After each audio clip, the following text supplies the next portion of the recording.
有愈来愈侪少年人食电子烟食甲条咧。这股份团体就公布业者卖烟上接用的3招，提醒学生囡仔莫食烟。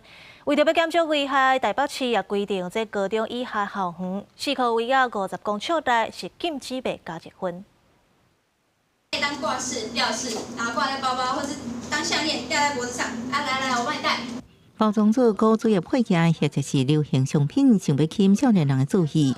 气氛团体演出行动剧，分享将电子烟包装做凝茶这特殊口味，让学生降低对尼古丁的警觉心，无细致就调掉。新烟品，例如电子烟、加热烟，来吸引年轻人接触烟品。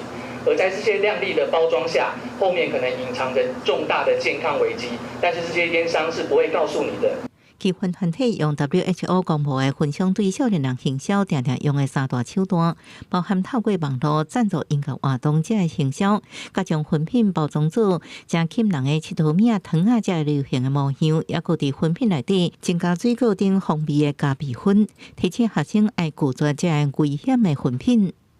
就好比像交友软体上面的假账号，它的外表呢，它的照片是可可爱爱的，对话也很热情，可是它背后可能是诈骗集团。烟商他们就是也是用同样的套路，未来的要开放的加热烟，或许政府做了很多的宣导，说它的危害，但是它的包装，以美国烟商来讲，很多的报告说它是仿 iPhone。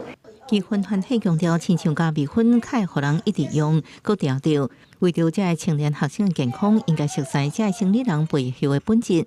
亲像台北市已经实施新型烟品管理自治条例，会进一步实施高中及以下校园周边50公尺内禁止卖加热烟的规范。